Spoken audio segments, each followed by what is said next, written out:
भारत के माननीय मुख्य न्यायाधीश डॉक्टर DY चंद्रचूड़ जी को बहुत आदर के साथ मंच पर आमंत्रित कर रही हूँ।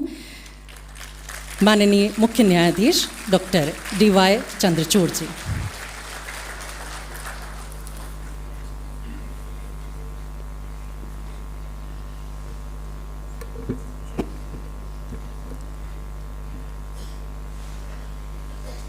विधि एवं न्याय राज्य मंत्री स्वतंत्र प्रभार श्री अर्जुन राम मेघवाल जी,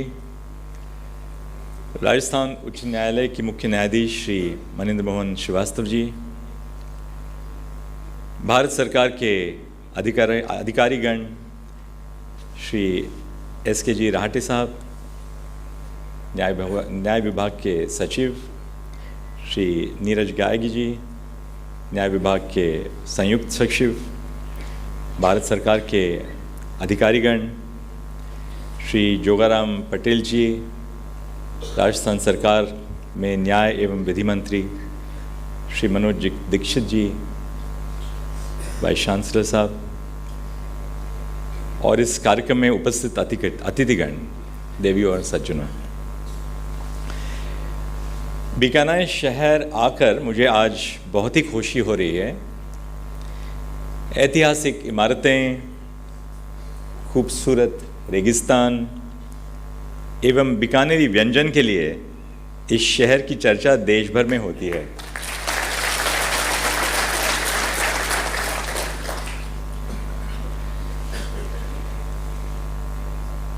बीकानेर के तहत देश के अन्य शहर भी अलग अलग कारणों में मशहूर हैं। कश्मीर और लद्दाख के खूबसूरत पहाड़, लखनऊ का खान पान और नज़ाकत, दिल्ली का अपनापन, मुंबई में लोगों की उभरती आकांक्षाएं, तमिलनाडु के खूबसूरत शहर या फिर कलकत्ता की शाम, कितने भी शहरों के बारे में सोचिए, सबकी अपनी एक विरासत है और अपनी एक सांस्कृतिक पहचान है।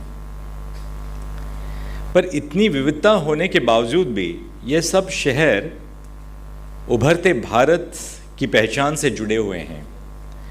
यही हमारे देश की सबसे खास बात है, जिसे हम विविधता में एकता कहते हैं।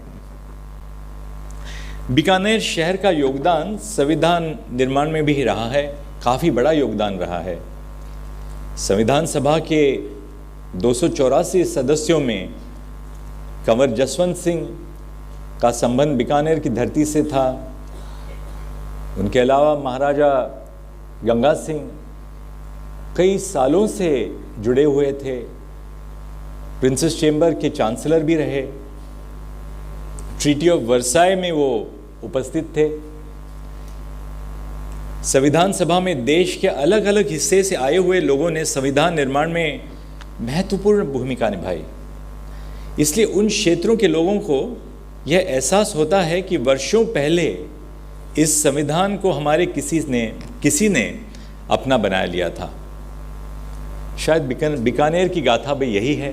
संविधान बहुत नज़दीकी तौर से बीकानेर से जुटा हुआ है। हमारा संविधान, हमारे संविधान निर्माताओं ने लगभग 3 साल की अनवरत तपस्या से निर्मित किया है। न्याय, स्वतंत्रता, समानता, लोकतंत्र, धर्मनिरपेक्षता आदि इसकी ज्ञानेंद्रियां हैं। हर दिन करोड़ों सपने कला, विज्ञान, वाणिज्य, सेवा, राजनीति एवं शासन के क्षेत्र में योग्यता के बल पर साकार होते हैं। यह संविधान की देन है, जिससे करोड़ों लोगों के से सपने साकार हो रहे हैं। यह संविधान की ही देन है कि सभी लोगों को अपने सपने देखने का मौका मिला है। हमारा संविधान हमारा सम्मान कार्यक्रम के इस कार्यक्रम के उपलक्ष्य पर हम सभी आज यहाँ मौजूद हैं। इस अवसर पर हमें कुछ बातों का ध्यान देना होगा। हमारा संविधान हमारा सम्मान, इस वाक्य का अर्थ क्या है? संविधान का आम जनजीवन में क्या महत्व है? संविधान कैसे हमारे आत्मसम्मान के लिए, गरिमा एवं नागरिक अवधारणा के लिए ज़रूरी है। आज इन्हीं विषयों पर आपसे बात करने के लिए मैं आप सबके बीच आया हूं। आज़ादी के बाद भारतीय संविधान के सामने कई चुनौतियां थी। विविधता से भरे समाज को साथ लेकर चलने की चुनौती, विभाजन के बाद बदली स्थिति में खुद को प्रासंगिक रखने की चुनौती, एवं सबसे महत्वपूर्ण लोगों के जीवन में महत्व बनाए रखने की चुनौती थी। हमारा संविधान तमाम इन चुनौतियों को पार करते हुए 75 वर्ष से हमें प्रेरित एवं मार्गदर्शित कर रहा है। हमारा संविधान, हमारा सम्मान, यह सिर्फ एक वाक्य नहीं है, बल्कि अपनत्व के भाव का परिचायक है, जो देश का संविधान देश के गर्व एवं स्वाभिमान का प्रतीक है। संविधान वह दस्तावेज है जिससे यह तो तय होता है कि देश किन मूल्यों पर चलेगा, राजनीतिक व्यवस्था कैसी होगी।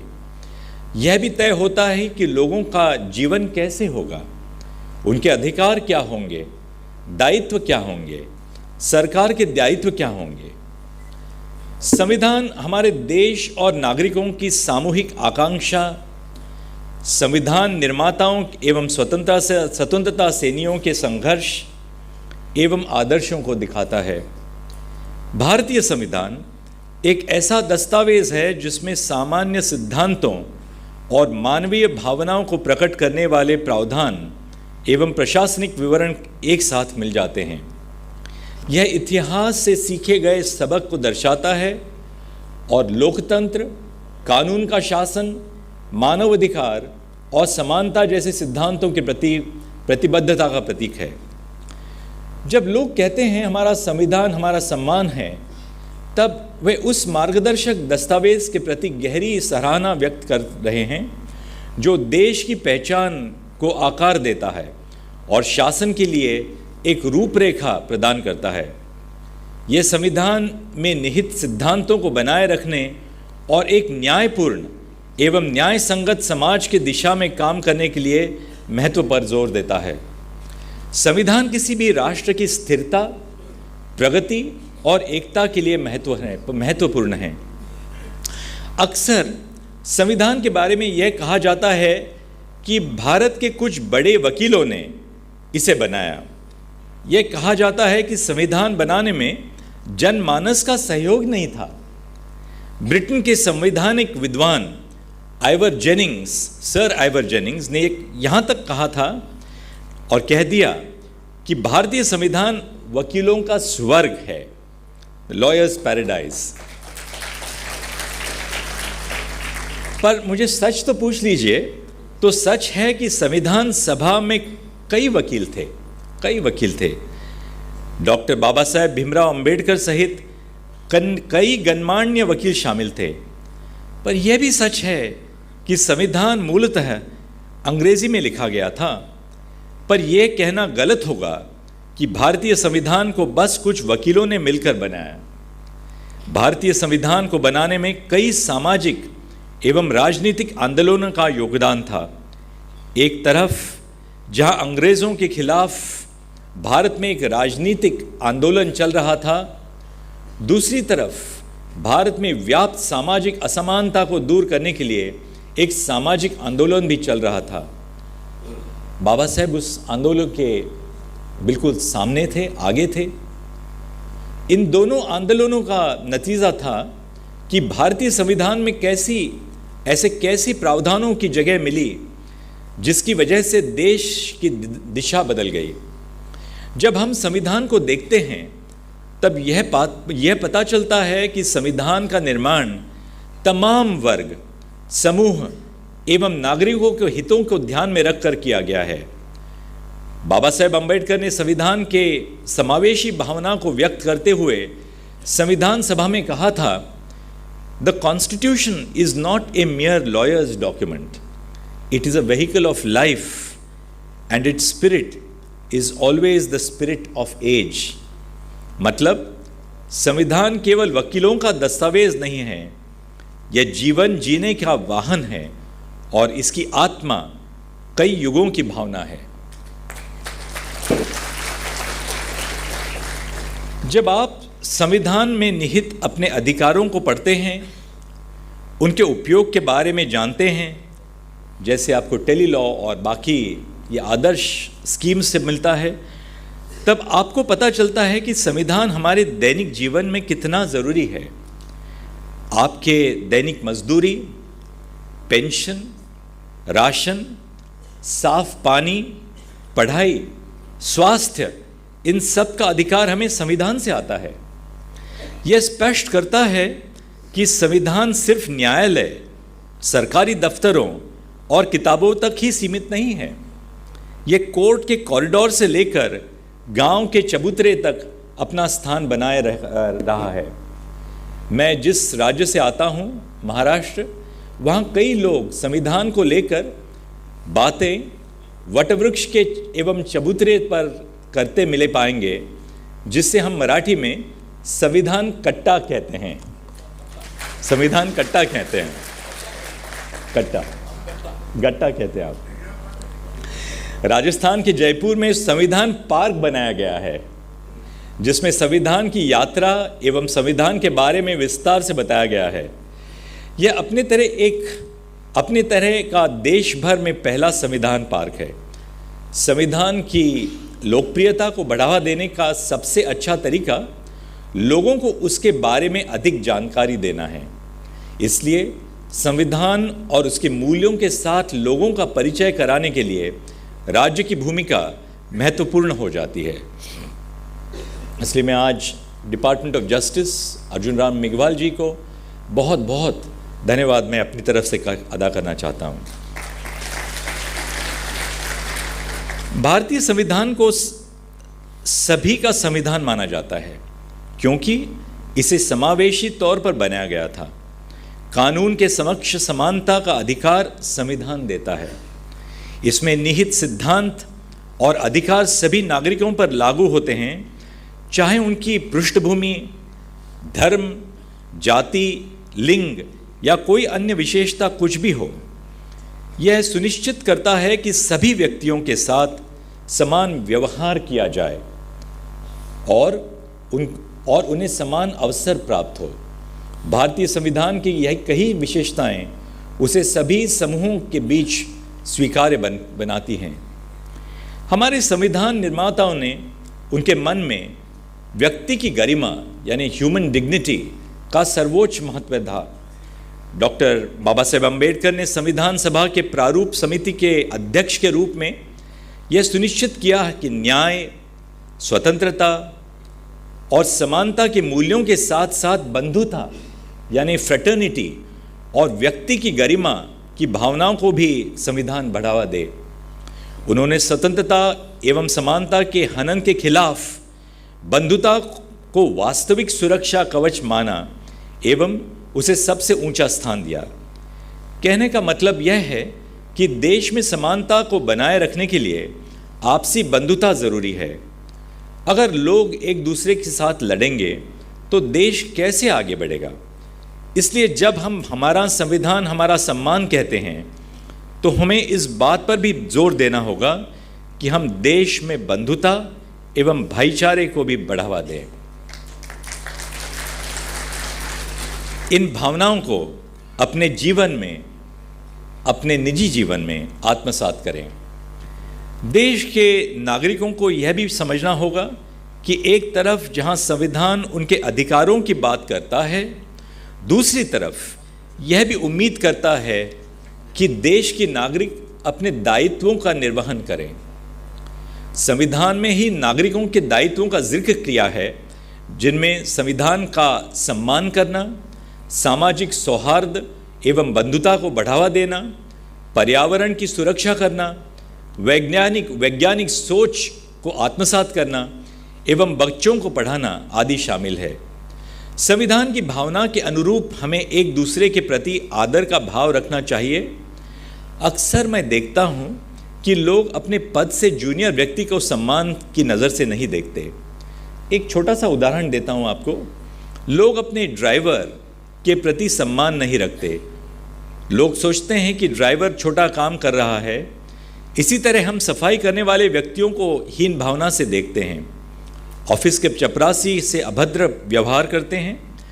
हमें यह समझना होगा कि भले कोई भी व्यक्ति हमसे पद से छोटा हो, पर उस व्यक्ति की भी उतनी ही व्यक्तिगत गरिमा है जितनी कि हमारी है।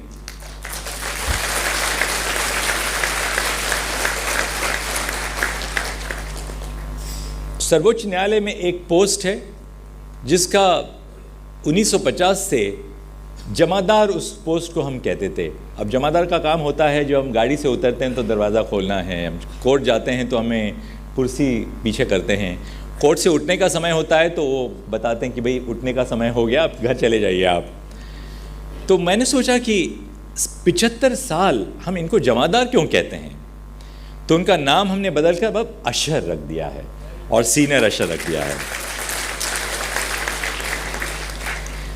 यानी हर व्यक्ति का सम्मान करके हम छोटे नहीं हो पाएंगे, बल्कि विशाल मन और हृदय का प्रदर्शन करेंगे। संविधान हमें यही सिखाता है। यानी संविधान की परिभाषा जो है वो हमें हर एक दैनिक जीवन में हमें पल पल पर याद दिलाती है कि नागरिक हम एक साथ हैं, एक बड़े राष्ट्र के नागरिक हैं, और जितने हमें हक भी दिए हैं उतने भी हमें दायित्व भी दिए हैं। मैं इस बात पर फिर जोर देना चाहता हूं कि लोकतंत्र और संविधान में एक अटूट संबंध है। इसलिए संविधान की समझ लोकतंत्र की समझ को भी विकसित और पोषित करती है। हमारा देश आज भी गांवों में बसता है। 2019 के एक आकलन के मुताबिक भारत के कुल गांवों की संख्या 6,64,369 है। उनमें बसने वाले प्रत्येक नागरिक को हमें संविधान एवं इसके मूल्यों से परिचित कराना है। जब तक संविधान की बात देश के गांवों तक नहीं पहुंचेंगी, तब तक का हमारा मिशन अधूरा रहेगा। संविधान की भावनाओं का देश के प्रत्येक नागरिक तक पहुंचाना हम सभी नागरिकों का कर्तव्य है। पिछले 75 वर्षों में हमारे देश ने तकनीक के क्षेत्र में उल्लेखनीय प्रगति की है। बीकानेर में पहले टाटा मेमोरियल सेंटर कैंसर की दवाई के लिए, इलाज के लिए स्थापित हुआ था। उसके बाद बीकानेर में पहले बड़ा कैंसर का इलाज सेंटर यहाँ स्थापित हुआ। जन सेवा केंद्रों का विस्तार देश के कोने कोने तक हुआ है। मैं आपको बताना चाहता हूं कि तकनीक की क्षमता का इस्तेमाल आज हम कानूनी जागरूकता एवं कानूनी सेवाओं के प्रसार के लिए भी कर रहे हैं। देश के सर्वोच्च न्यायालय ने तकनीक के माध्यम से अपनी क्षमता को बढ़ाने का काम किया है। हमने कोर्ट में सुनवाई के लिए वीडियो कॉन्फ्रेंसिंग से इस्तेमाल कुछ वर्ष पहले शुरू कर दिया था। देश के किसी भी कोने में बैठा हुआ वकील वीडियो कॉन्फ्रेंसिंग के जरिए कोर्ट की सुनवाई में मौजूद रह सकता है एवं बहस कर सकता है। देश में हर एक नागरिक अपना मामला कोर्ट कचहरी में हो। मैं हमेशा सोचता हूं कि आपके मामले कोर्ट कचहरी में ना आ जाएं, कोर्ट से दूर ही रहें आप। पर मान लीजिए आपको कोर्ट कचहरी आना पड़े, तो आप अपने गांव में बैठकर कोर्ट में क्या चल रहा है, सर्वोच्च न्यायालय में क्या चल रहा है, आप देख सकते हैं। आपका मामला कोर्ट में ना भी हो तो आप एक लिंक पे क्लिक करके आपको ये पता चलता है कि हर एक नागरिक के छोटे छोटे मामले, चाहे पेंशन हो, उसकी रोजगारी हो, राशन कार्ड की समस्या हो, ट्रांसजेंडर्स की कोई समस्या हो, कितने गौर से हर रोज़ सर्वोच्च न्यायालय में काम होता है। मैं अक्सर आजकल देखता हूं कि कुछ वकील तो मोबाइल पर ही वीडियो कॉन्फ्रेंसिंग का इस्तेमाल करते हुए कोर्ट में बहस करते हैं। वीडियो कॉन्फ्रेंसिंग की वजह से एक सामाजिक परिवर्तन आया है सुप्रीम कोर्ट में, और वो सामाजिक परिवर्तन यह है कि महिलाएं बहुत बड़ी संख्या में बहस करने लग गई हैं। आप सब जानते हैं, एक पुरुष जो होता है वो अपना सुबह बस्तर लेके अपनी चेंबर चला जाता है, कोर्ट में बैठता है। पर महिला केवल वकील नहीं होती है, वो माँ भी होती है, बहू भी होती है, बहन होती है। अंग्रेजी में उसको कहते हैं कि महिलाओं को मैनिफोल्ड रिस्पॉन्सिबिलिटीज, जिम्मेदारियां पार करनी पड़ती हैं। तो वीडियो कॉन्फ्रेंसिंग तकनीक की वजह से एक महिला का पूरा दिन कोर्ट में बैठे बैठे व्यर्थ नहीं होता है। कई बार मैंने अक्सर देखा है कि महिला हमारे सामने बहस कर रही है, वो छोटा 2 साल का बच्चा भी बीच में आ जाता है। वो थोड़ा सा भय भी होता है कि जज साहब के सामने मेरा बच्चा मेरे से बात कर रहा है। तो मैं हमेशा कहता हूँ कि आप बहम नहीं रखिए, हमारे घर में तो बच्चे हैं, आप ये बच्चे, आप अपने बच्चे को पालकर अपने परिवार के प्रति आपकी सारी जिम्मेदारियां निभाती हैं, और साथ साथ में आपके शिक्षा जो आपने प्राप्त की है उसका कितना बड़ा निर्वहन कर रही हैं। तो आप सब रोल मॉडल्स हैं। यहाँ पर बीकानेर में collector, the superintendent of police, the divisional commissioner, आप सब महिलाएं हैं, आप रोल मॉडल्स हैं, ना ही केवल बीकानेर के लिए, ना ही केवल राजस्थान के लिए, मैं समझता हूँ सारे देश के लिए आप रोल मॉडल्स हैं। एक नए राष्ट्र का आप प्रतीक हैं। सर्वोच्च न्यायालय के अपने निर्णयों को देश के विभिन्न भाषाओं में अनुवादित कर रहा है आज। इसमें तकनीक का सहारा लिया जा रहा है। हमारा उद्देश्य है कि देश के न्यायालयों में जो भी निर्णय दिए जा रहे हैं उन्हें आम जनता की भाषा में उन तक पहुंचा जाए। इस प्रकार तकनीक ने देश को न्याय की भावना से जोड़ा है। आर्टिफिशियल इंटेलिजेंस यानी कृत्रिम बुद्धिमत्ता को लोगों के उपयोग के अनुकूल बनाकर हम कानूनी सेवाओं के प्रति जागृत तथा प्राप्ति दोनों को घर घर तक पहुंचा सकते हैं। आज हमारे 1950 से 2024 तक 36,000 निर्णयों का जो इंग्लिश में निर्णय थे पूरा हिंदी में अनुवाद हुआ है। ये सेवा मुफ्त सबको मिल रही है। आप आज भी ESCR पे क्लिक कर लें, DGSCR पे क्लिक कर लें तो आपको सारे निर्णय मुफ्त आप पा सकते हैं। हमारा संविधान हमारा सम्मान, यह अभियान ये अभियान पूरा साल चलेगा। आज हमने न्याय सहायक कार्यक्रम की भी शुरुआत की है। न्याय सहायक समुदाय आधारित संदेशवाहक है जिन्हें कई ब्लॉकों और जिलों में केंद्रीय न्याय विभाग द्वारा दी जाने वाली कानूनी सेवाओं और समाधानों पर घर घर जागरूकता पैदा करने का काम सौंपा गया है। इसके साथ साथ हमारा संविधान हमारा सम्मान अभियान में कानून की पढ़ाई कर रहे छात्रों को भी आगे आना चाहिए। मैंने आज जैसी मैं ऑडिटोरियम में आया था तो मैंने कई लॉ स्टूडेंट्स को देखा तो मुझे बहुत प्रसन्नता हुई। प्रत्येक छात्रों को 10 व्यक्तियों तक इस अभियान को लेकर जाना चाहिए तथा उनमें से प्रत्येक को आगे 10 लोगों तक इसे पहुंचने में प्रेरित करना होगा, यानी ह्यूमन चेन बन जाएगी ये। भारत के मुख्य न्यायाधीश होने के नाते मेरा कर्तव्य है कि कतार के सबसे अंतिम व्यक्ति को भी यह भरोसा दिलाऊं कि न्यायालय आना आपका संवैधानिक अधिकार है। अदालतों के फैसले सरल भाषा में उपलब्ध हो रहे हैं। इस बात का भी मेरा प्रयास जारी है कि अदालतों के फैसले आम नागरिकों के लिए अधिकतम क्षेत्रीय भाषाओं में उपलब्ध हों। जब मैं अपने निर्णय का क्राफ्टिंग करता हूँ, जब मैं अपने निर्णय लिखता हूँ, खासतौर पर शनिवार और रविवार को, तो मैं हमेशा ये सोचता हूँ कि ये जो मैं निर्णय दे रहा हूँ सर्वोच्च न्यायालय में, ये किसके लिए है? क्या वकीलों के लिए है? क्या जजों के लिए है? आप निर्णय वकीलों के लिए लिखेंगे, जजों के लिए लिखेंगे तो क्लिष्ट भाषा में लिखेंगे। पर आप यदि अपना कर्तव्य ये समझते हैं कि ये निर्णय को मुझे नागरिकों तक पहुंचाना है तो उनकी भाषा में, बहुत सरल भाषा में आप लिख पाएंगे। हम जिला एवं तालुका न्यायालयों को संवेदनशील बनाना चाहते हैं क्योंकि यह इंसाफ की पहली सीढ़ी है। हम इस बात पर कई प्रयास कर रहे हैं कि जिला एवं तालुका न्यायालयों की स्थिति को सुधारा जाए एवं उनकी इमारतों को आधुनिक युग के अनुरूप बदलाव किया जाए। न्याय मानवीय होता है, संवेदनशील होता है। आज कानून की पढ़ाई में बच्चियों की रुचि तथा बढ़ती संख्या देखना खुशी का विषय है।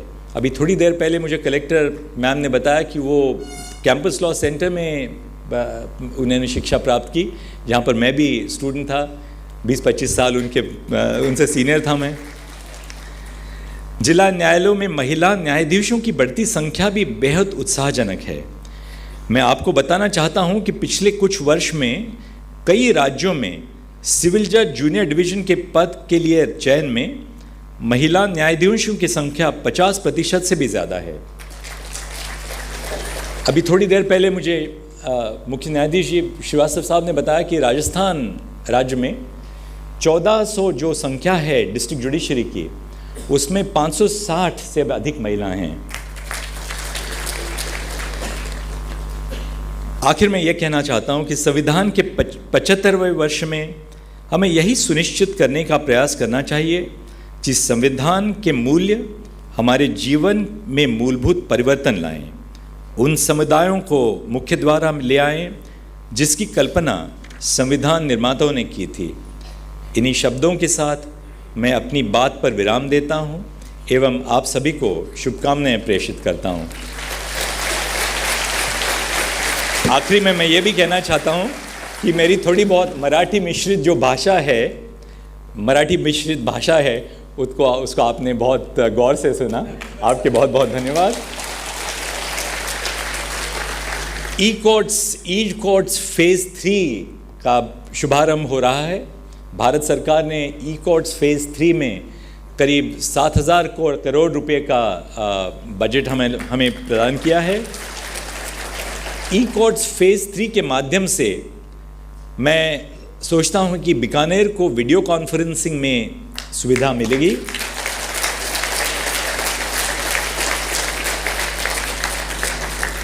ताकि बीकानेर में बसे हुए जो वकील हैं वो भी अपने हाई कोर्ट में अपनी बहस करें।